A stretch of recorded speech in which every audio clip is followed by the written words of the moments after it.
Hey everyone, so in this video, we're going to take a look at how I use reference when I'm creating my animations, as well as look at some of my favorite places online to actually grab reference from. And it really doesn't matter what animation I'm creating, I always try to find reference or even shoot reference myself of whatever action I need to create.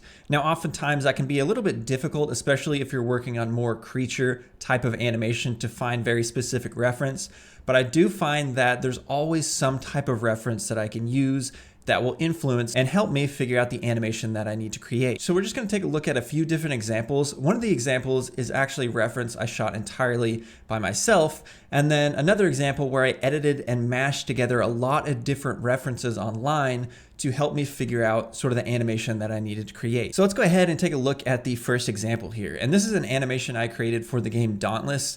And basically what this is this sort of like 360 spin attack that the creature does. And this creature is sort of like a dinosaur, sort of biped-like character. So in this instance, it was pretty easy for me to figure out the movement since I kind of just needed to sort of act like a biped dinosaur character, which is obviously easier to do than if you're animating something like a quadruped. So I'll go ahead and play this here and you can kind of see the action is really fleshed out at the very beginning in the reference process. And you'll notice that the animation in the reference is actually pretty similar. Obviously, I needed to really push and exaggerate a lot of the movements once I actually got into animating the character, but by simply acting this out, it already gave me a really strong foundation to work with. I already had a lot of the timing and some of the spacing I needed to figure out for this action before really ever jumping into Maya. And this for me is really the most important part of planning an animation. I never really do thumbnail sketches or figuring out like individual poses. For me, I find that just takes way too long. And a lot of that I can actually build out a lot quicker in Maya. Since I'm not a very great 2D artist, I do find it more of just a struggle to try to thumbnail sketch poses. So for something like this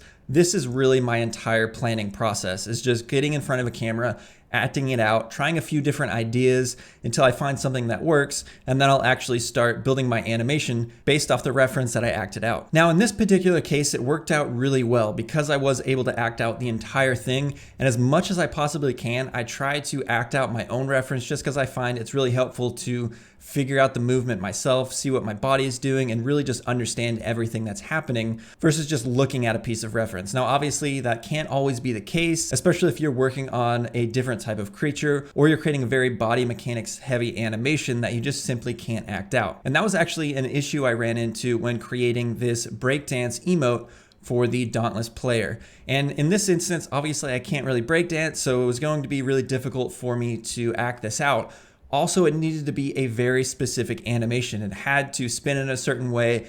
He had to push off the ground in one hand and also spin in the air. So all of that combined, it was really hard to find one piece of reference that fit this very specific action. So in this case, I needed to sort of just mash together a lot of different reference in order to create this. So I did spend some time just online finding different reference that I could use that basically encompassed the entire action in one piece. And when you're using reference like this, you might not actually be taking exactly what's happening in your reference, but you want something that sort of describes the entire action. So you can see in this case, I acted out the beginning because this was sort of the one part that I could actually act out myself, basically going from the idle pose into the sort of ready anticipation pose before he swings the leg out. So here I kind of just cut into a breakdance video of the swing, and then I cut into the actual last airbender clip, which does a similar action that I wanted to create, basically pushing off with one hand and spinning into this drop. And then I knew on the drop, he needed to do sort of a 360 kick,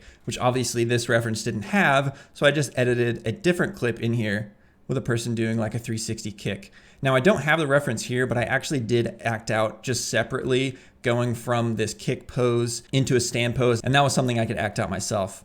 But you can see here just mashing all of those references together, and it gives me a strong starting point. And at the very least, it's something I could show a supervisor or lead sort of my idea for this action by just mashing together different references before they even ever see it inside of Maya. And then they can give the approval on if this is something we should move forward with. So this last example I want to take a look at is actually shooting reference for a quadruped type of character, whether it's a lion or wolf or something like a rhino, whatever it might be.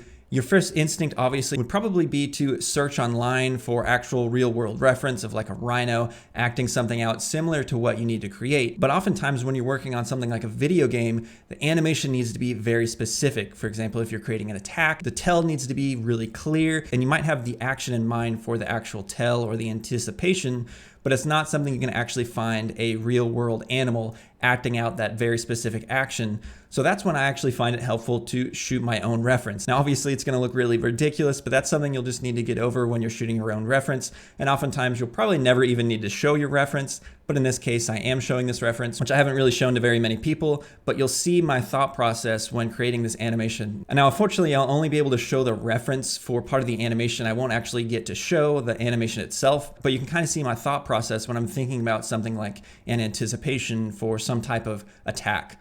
So here we have this rhino animation, and I really like the feeling that this had for some type of anticipation for an attack for like a quadruped character. Now this gave me something pretty good to work with, but I needed something a lot more specific, and I needed to make sure it was really clear. So while this reference is helpful, it didn't give me exactly what I needed. Now at this point, this is where I would go ahead and try to act this out myself. So I'll go ahead and pull up some of that reference here. So basically in this reference, I'm sort of taking the idea that I saw in that real world rhino reference and sort of pushing it and exaggerating it and creating something a lot more specific. So for this, all I did was just get on all fours, just acted something out. Now, obviously mechanically, it'll probably be a little bit different than once you're actually animating your quadruped character, because the footsteps and the placements will probably be different than a human just on all fours, but you can really start to play around with different ideas. So here, the anticipation, I wanted it to be a lot more ferocious in the anticipation versus that real world rhino reference.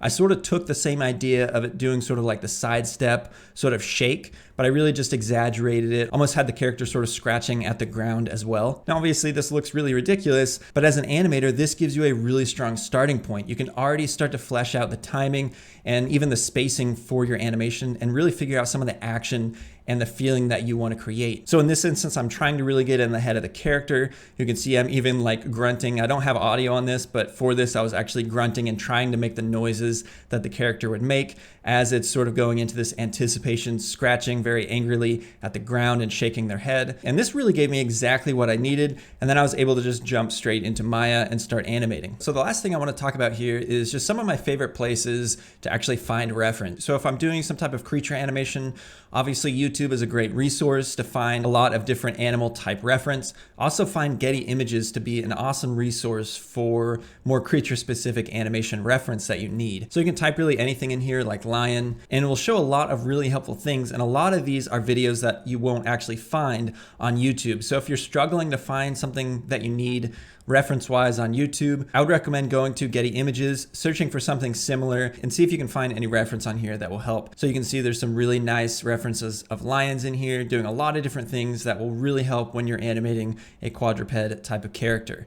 Now you can also even get more specific in here, and if you're creating something more like maybe a character stalking, so you could type in like lion stalking, and it should pop up some really helpful reference in there as well. And a lot of these you won't actually find on YouTube. So I usually bounce between YouTube and Getty Images when I'm trying to find more animal related reference for my animations. And the last thing here is something I've actually talked about in one of my previous videos, is this motion actor channel.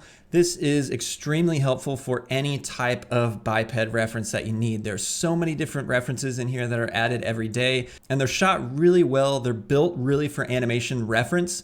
So there's always front and side views. We can click on any one of these here. You can see the awesome reference. So if you're creating any type of attack animation, obviously something like this would be extremely helpful. The reference is really clear. It's shot well on a nice clear background with front and side views. So you're really able to get every single angle that you need. So this is definitely a resource that I go to quite often when I'm creating more biped type of animation. So hopefully this video was helpful in not only showing you some of the resources that I like to use, but really how I edit my reference together and also shoot reference for animation that you might not typically think you could shoot reference for. So something like a quadruped type of animation. And again, really it doesn't matter what animation I'm creating. I always try to find reference. It really helps the process. It speeds up the process and really is sort of my planning stage of my animation. So if you have any thoughts or suggestions for future videos, please leave them in the comments below. And I'm currently trying to finish the IREX run cycle series, which is actually going to expand into sort of creating a whole animation set that you would for a video game utilizing the IREX rig. That is taking quite a bit of time because it's going to be several hours. So be sure to check back on my channel when I upload that series and the individual parts for each video. So thanks for watching, and hopefully I'll see you in the next video.